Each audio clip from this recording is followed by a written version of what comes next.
فرمانے لگے آپ نے فرمایا کہ ہر آدمی خطا کار ہے، کوئی نہ کوئی خطا ہو ہی جاتی ہے، کوئی نہ کوئی غلطی اس سے اور لغزش ہو ہی جاتی ہے۔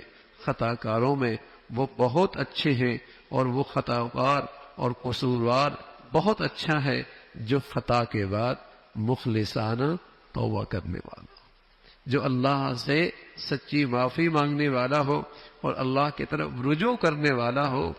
یہ خطا کار بہت اچھا ہے، یہ قصوروار بھی بہت اچھا ہے جو اپنی خطا پہ اللہ سے معافی مانگ لیتا ہے۔ تو رسول کریم صلی اللہ علیہ وسلم نے اپنی امت کو اپنے عمل سے بتایا۔ آپ فرمایا کرتے تھے کہ میں روزانہ 70 بار سے زائد مرتبہ اللہ سے معافی مانگتا ہوں، 70 بار سے زیادہ اللہ سے معافی مانگتا ہوں۔ اور یہ بات ذہن میں رہے کہ عام طور پہ یہ خیال رہتا ہے اور عامیانہ خیال ہے یہ کہ خطا معافی تو وہ مانگے جو گناہ گار ہو۔ نہ نہ نہ، ایسا نہیں ہے۔ پیغمبر تو گناہوں سے پاک ہوتے ہیں اور گناہوں سے معصوم ہوتے ہیں، ان سے تو گناہ ہو ہی نہیں سکتا، پھر اللہ کے نبی اتنی معافیاں مانگ رہے۔ سبحان اللہ، یہ استغفار اللہ کو پسند بہت ہے۔ اس میں بندر اندر سے اللہ کے سامنے عاجزی کا اظہار کرتا ہے، اور اللہ کے سامنے اندر سے اسے کہیں کہ اللہ کے سامنے شرمندگی کا اظہار کرتا ہے، اور اس بادشاہوں کو بادشاہ کے سامنے یہ عمل بہت محبوب ہے۔ اللہ معاف فرما دے، اے اللہ مجھے معاف فرما دے۔ اور اس پر آپ علیہ الصلوۃ والسلام فرمایا کرتے تھے ہم اس دنیا میں 3 انعام دیتے، 3 انعام دیتے ہیں جو دل سے کثرت سے اللہ سے معافیاں مانگتا ہے، اس دنیا میں انہیں 3 انعام دیتے۔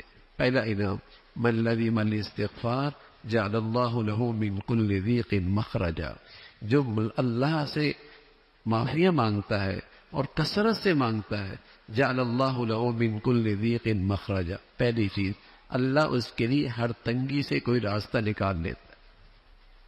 دوسری چیز وَمِن كُلِّ هَمٍّ فرجا، اللہ اسے ہر غم سے نجات نصیب فرما دیتا ہے۔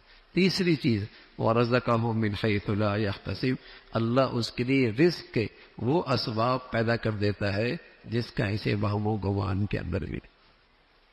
اب بتائیے، لوگ کہتے ہیں وظیفہ بتائیے، رزق کی تنگی ہے، لوگ کہتے ہیں یہ مشکل ہے وظیفہ بتائیے۔ وظیفہ تو اللہ کے نبی نے بتا دی کہ یا تو کوئی آدمی کسی غم میں مبتلا ہوگا، یا کوئی بندش اور مشکل میں مبتلا ہوگا، یا معاش کا مسئلہ ہوگا، اور اللہ کے نبی صلی اللہ علیہ وسلم سے بڑا سچا تو کوئی نہیں۔ کوئی عامل آپ کو بتائے گا تجربے کی بنیاد پر، اور اللہ کے نبی ہمیں بتا رہے وحی کی بنیاد پر۔ تجربہ نہیں ہے، تجربے تو غلط ہو جایا کرتے ہیں، اور وحی سے بتائی ہوئی بات کا نتیجہ غلط نہیں ہو سکتا، اس کا ثمرہ تو 100% یقینی ہے۔ ہاں، استغفار میرا ٹھیک ہو، معافی میرے دل سے ہو، شرمندگی میرے اندر سے ہو، تو فرمایا من لزم الاستغفار جعل اللہ له من كل ضيق مخرجا ومن كل هم فرجا ورزقه من حيث لا يحتسب۔ اللہ ہم سب کو اس کی توفیق نصیب فرمائے۔